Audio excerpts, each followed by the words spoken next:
Yo, selamat datang di channel Warga Anime, warganya para wibu sedunia. Dan masih bersama Mr. Q di sini. Pada kesempatan kali ini, Mr. Q akan melanjutkan pembahasan dari video sebelumnya, yaitu light novel Tensei Citra Slime Dataken volume 11 part 4. Di sini kita akan diperlihatkan Demon Primordial Rain telah menghina Rimuru tepat di hadapan Diablo. Dan langsung saja, tanpa basa-basi lagi, mari kita mulai.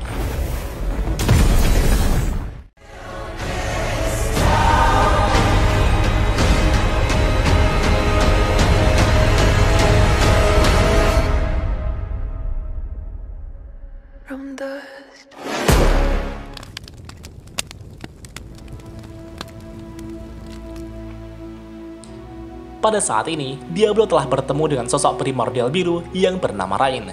Rain kemudian menyapa Diablo dengan berkata, "Lama sekali tidak bertemu, Noir." Diablo menjawab, "Kufufufu, tolong panggil aku dengan nama Diablo. Dan kau primordial biru, sepertinya namamu adalah Rain kan?" Rain pun tersenyum dan berkata, "Ya, namaku adalah Rain. Primordial terkuat Gi Crimson sama telah memberiku nama itu. Dan tidak seperti dirimu yang telah diberikan nama oleh Demon Lord anjing kampung murahan yang tidak diketahui asalnya." Diablo menjawab, "Hah? Apa kau ingin menghilang dari dunia ini?" "Kufufufu, izinkan aku untuk mengabulkan keinginanmu." Diablo sangat marah ketika tuannya dihina. Pupil merah dari mata emasnya berubah menjadi tajam, mengunci Rain sebagai mangsanya. Meskipun Diablo sudah mengetahui bahwa itu bukanlah Rain yang asli, Diablo tetap meladeninya. Rain berkata, "Sepertinya ini akan menarik. Sejak aku mengetahui bahwa kau bertarung melawan primordial putih di benua timur, aku selalu ingin berduel denganmu, Diablo." Diablo berkata, "Kufufufufu, apa kau berpikir dirimu mampu bertarung melawanku? Sepertinya kau salah besar." Rain seketika melaju menyerang Diablo. Tangannya seperti pisau lebih cepat dari kecepatan suara. Namun, itu dapat dengan mudah ditangkis ketika Diablo mengangkat tangannya. Bagi Rain, Diablo adalah sosok primordial yang paling dia benci. Itu karena Diablo adalah iblis pemalas yang tidak pernah berusaha menjadi lebih kuat. Diablo adalah iblis istimewa. Selama era kuno yang jauh di masa lalu, Rouge dan Noir bertarung untuk merebutkan takhta yang terkuat, dan mereka berakhir dengan seimbang. Diablo memperlakukan primordial lain seperti orang bodoh dan menemukan kesenangan dalam menempuh jalannya sendiri. Inilah sebabnya Rain tidak bisa memaafkan Diablo. Gaya hidupnya yang bertentangan, berjiwa bebas tanpa beban, dan juga dikenali oleh primordial terkuat Gi Crimson. Rain tidak tahan dengan semua hal tentang Diablo ini. Diablo berkata, "Kufufufu, terhadap seorang seperti dirimu, aku bahkan tidak perlu menggunakan kekuatan penuhku." Tanpa merapalkan mantra, Rain mengaktifkan sihir rudal dengan tinjunya. Sihir itu kemudian diubah menjadi sihir nuklir cannon. Namun, Diablo sudah menduga ini juga. Diablo dengan tenang memblokir semua serangan sihir nuklir yang ganas. Lapisan demi lapisan penghalang sihir dan teknik serangan balik diterapkan. Masing-masing dari mereka mencoba menerobos pertahanan dan mendaratkan serangan fatal. Ini adalah bagaimana iblis tingkat tinggi bertarung satu sama lain. Seiring berjalannya waktu, pertarungan mereka sangatlah luar biasa. Namun bagi Diablo, ini sangatlah membosankan, bahkan tidak menghibur sebagai sebuah permainan. Dan tiba-tiba, Rain terkejut. Di sekitar Rain ada lapisan lingkaran sihir yang dibentuk oleh mantra yang bersinar. Hal itu muncul dari udara tipis ketika Diablo menjentikkan jarinya. Rain seketika terperangkap dalam lingkaran sihir dan tidak mampu bergerak. Ini adalah sihir multi-stage disintegration. Sihir itu adalah lawan yang sulit bagi iblis dan sangat berbahaya. Rain pun sangat terkejut ketika melihat seorang iblis menggunakan sihir suci tingkat tinggi yang bahkan itu dapat berpengaruh terhadap iblis yang menggunakannya. Diablo berkata, "Saatnya mengirim dirimu dalam perjalanan. Aku akan membiarkanmu menderita yang paling menyakitkan karena dengan bodohnya berani menghina tuanku yang cantik Rimuru sama." 7 sinar cahaya mulai memancar. Cahaya yang berisi kekuatan kehancuran menghantam Rain dengan kecepatan cahaya. Di sisi lain, Ruminas benar-benar sangat kesal. Konser musik yang akan diselenggarakannya telah kacau dengan adanya pemberontakan Grand Bell. Ruminas pun ingin segera pergi ke Grand Cathedral untuk menghabisi para pembuat masalah tersebut. Tetapi, Ruminas merasa bahwa semua masalah itu sepertinya hanyalah sebuah umpan. Mungkin yang diincar Granbell sebenarnya adalah tabut suciku. Tabut suci adalah harta rahasia Ruminas. Ada alasan yang lebih besar mengapa Ruminas harus melindungi tabut suci dengan segala cara. Dan benar saja, tiba-tiba dua orang penyusup telah tiba di persembunyian Ruminas. Dia adalah Laples dan Footman. Mereka berdua pun memperkenalkan diri mereka. Setelah Laples memperkenalkan dirinya, Laples kemudian memanggil seseorang untuk masuk. Seorang wanita cantik dengan rambut pirang pun muncul. Ruminas yang melihat wanita itu pun merasa tidak asing baginya. Ruminas berkata, "Aku pernah bertemu denganmu di masa lalu. Ya, kau adalah wanita yang Granbell sangat cintai, Maria Rosso."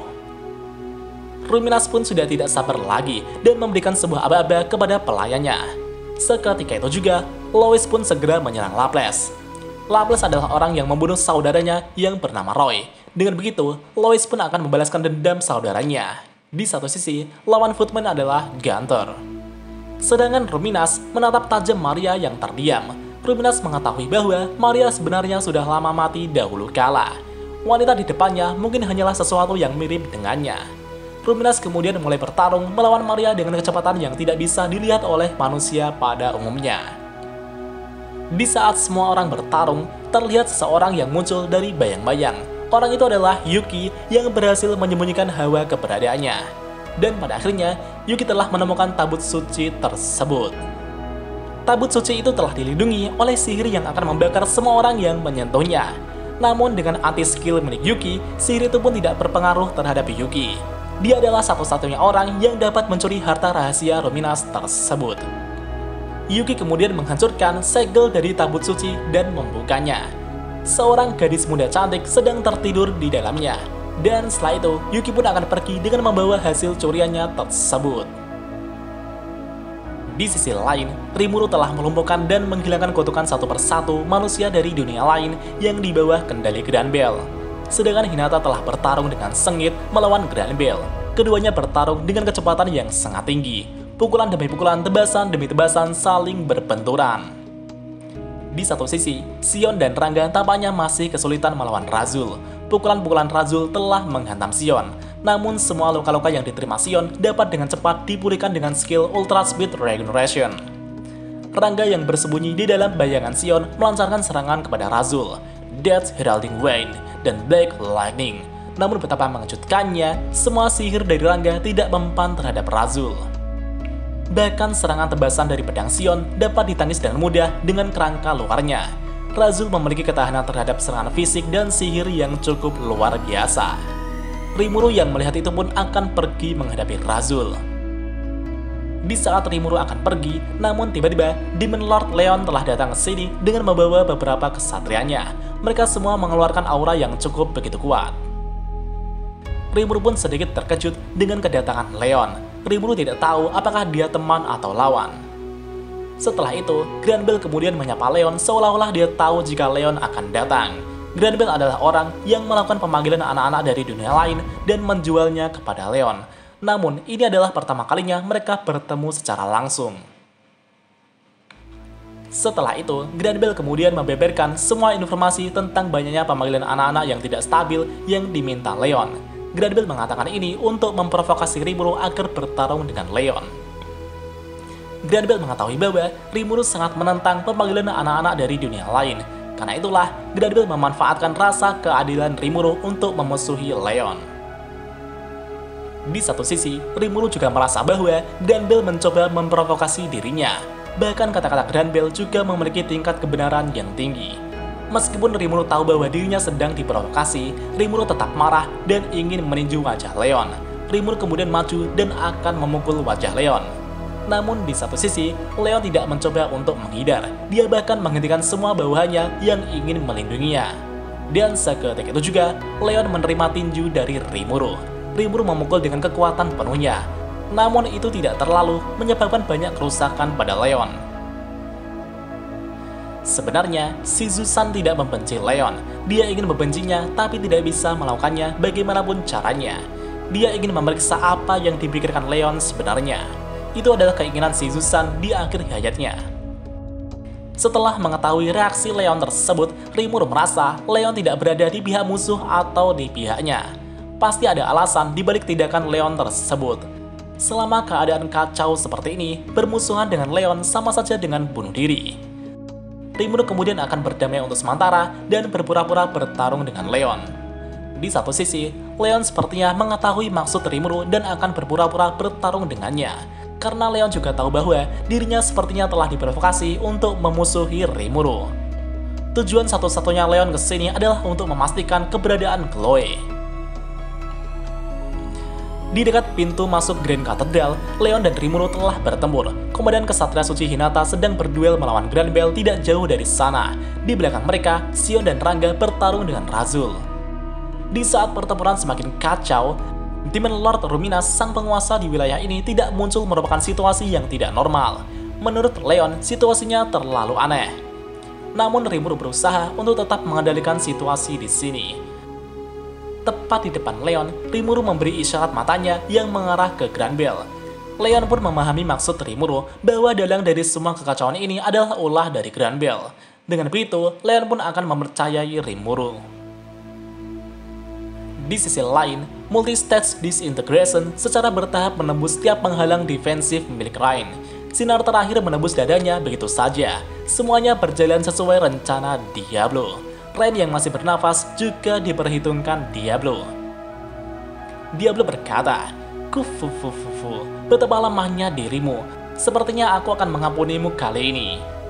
Rain menjawab, "Apa yang kau katakan?" Diablo berkata, "Itu sudah cukup. Kau tidak perlu berakting lagi. Cepatlah keluar." Rain menjawab, "Noir, kau hanyalah berhasil berevolusi menjadi Demon Peer baru-baru ini. Janganlah sombong." Diablo menjawab, "Kau adalah orang yang bodoh seperti biasanya. Kekuatan bukanlah masalah tentang banyaknya energi magis saja. Ini tentang teknikmu. Perbedaan dalam jumlah energi sihir tidak sama dengan perbedaan dalam kekuatan." Rain menjawab, "Beraninya kau mengatakan sesuatu yang begitu sombong, Noir." Suara Rain perlahan menghilang dan tubuhnya juga telah menjadi abu. Tapi sebenarnya, Rain baik-baik saja. Rain menggunakan skill miss-nya agar aman. Itu adalah skill duplikat dari kabut untuk melawan Diablo. Karena tidak mungkin bagi Rain mempertaruhkan hidupnya untuk bertarung dengan Diablo secara langsung. Meskipun Diablo baru saja mendapatkan tubuh dan namanya. Tapi, Diablo sudah mengetahui hal itu. Dan pada saat itu, tiba-tiba cahaya turun dari langit. Ketika cahaya itu memudar, dua sosok muncul. Dia adalah Rain yang asli dan Guy Crimson. Dan kita lanjut di part selanjutnya.